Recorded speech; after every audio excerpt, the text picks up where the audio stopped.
A long time waiting, but the preliminary list is in. European Commission President Ursula von der Leyen has announced her choice of candidates to take up key positions in the European Commission. However, not all of them are guaranteed a job. The potential commissioners will need approval from the European Parliament to assume their roles. And now, here joining me to discuss the selectees and their possibilities is Sophia Russack from the Center for European Policy Studies. Good evening, and thank you very much for joining us on World News Tonight. Good evening. So I'd like to start off with the biggest industrial and economic jobs that will go out to interventionist countries, Spain, Italy, and France. They've called for more joint spending, looser budget deficit rules, and a bigger role for industrial policy. Now, is this any surprise to you, or is this potentially resulting from what we saw in recently from the Draghi report?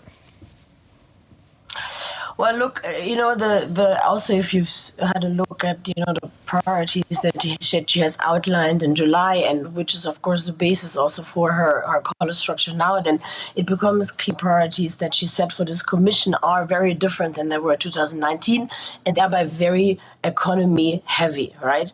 I mean, almost all almost all member states had indicated before that they would like to have an economy or finance portfolio. Of course, they cannot all have those, but what we see is when it comes to priorities and also now the structure of the college, that of course competition, growth, prosperity, these are really the keywords for the next commission, whereas 2019 it was much more about green issues, which are still there, but I mean the Green Deal is largely adopted and now needs to be implemented, so it's not dead and dusted as said by some, but it is much less dominant in the overall structure, priorities, and therefore also structure of the next commission.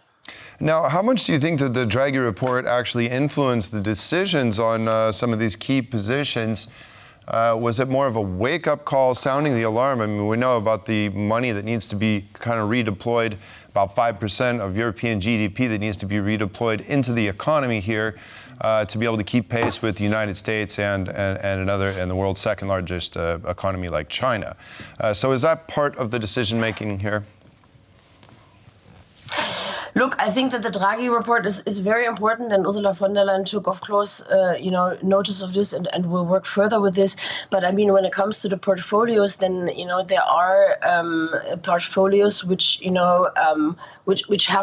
which sound different with every term, but are essentially covering a wide range of issues that the EU is covering, from agriculture to cohesion, economy, budget, enlargement, fisheries. You see, these are kind of classical portfolios that are covered with every commission. Again, the titles, they are a little bit different, and the let's say the weighting is a bit different depending on also the post of the executive vice president and what kind of topics they cover. And of course, here we see lots of prosperity, industry, we see cohesion and so on. But it's not all about economy, right? It's also lots about defense, it's about security. It is still about, that Spain's commissioner, the executive vice president, she will take on and lead, the clean and green transition. So there are, lots of priorities that need to be covered. Even if the tone is a strong economic leading one, there are, of course, more priorities for the Commission to cover. Right, yet it was stated that this will influence the drive to decarbonize. I think you just said so yourself. The EU is focused on much more for the last 5 years. So will the focus now be on restoring growth and resilience to otherwise stagnant regions and countries?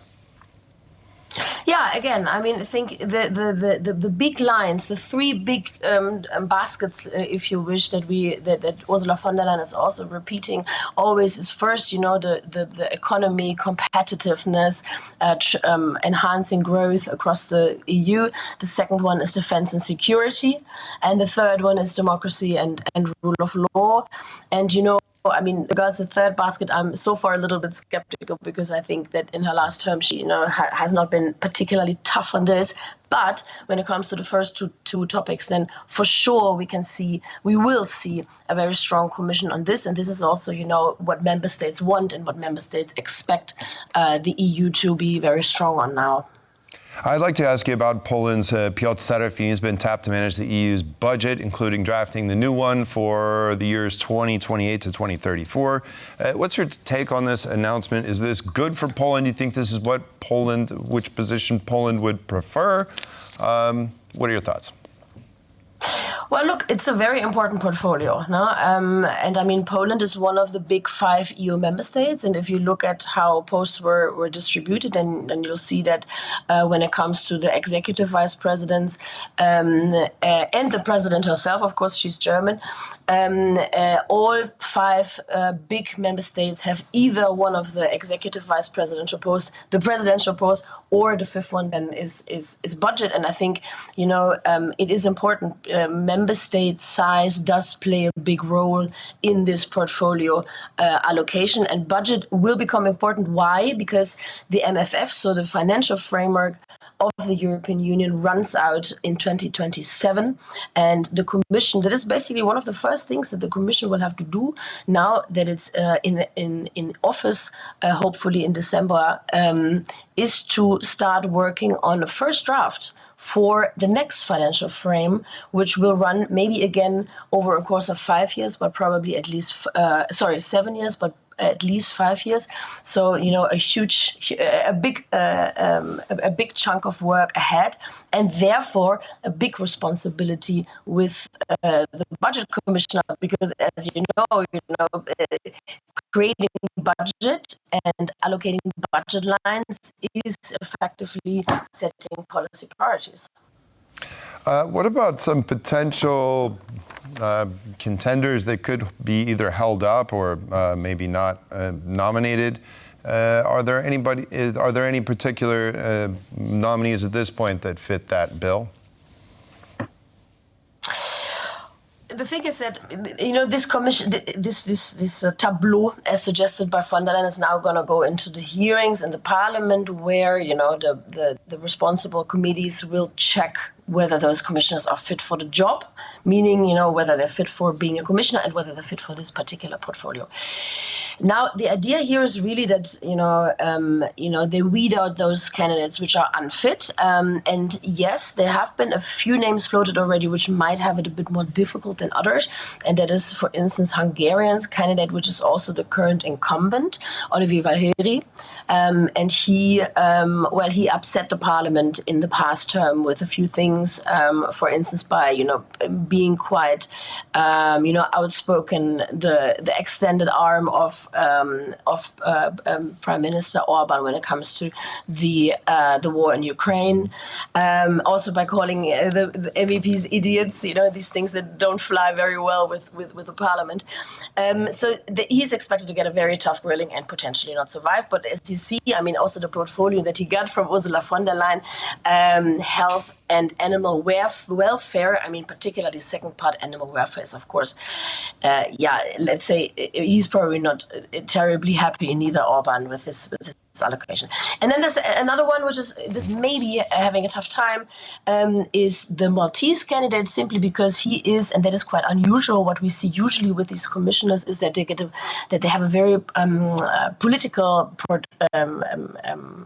background, right? They're often ministers, sometimes even prime ministers, members of parliament. But this candidate, he has been only the minister of Malta, and so MPs have here already also raised concerns already if he is, fit for that job. Yep. Well, and then, as you know, also the Italian candidate Fitto. Right. I don't think that his competences is questioned here, but what is questioned is that a candidate from the far right ECR group got one of the very important executive vice presidential posts. Okay, so still some question marks and definitely still some time ahead. Sophia Russack, Center for European Policy Studies, thank you very much for joining us. We appreciate your insight.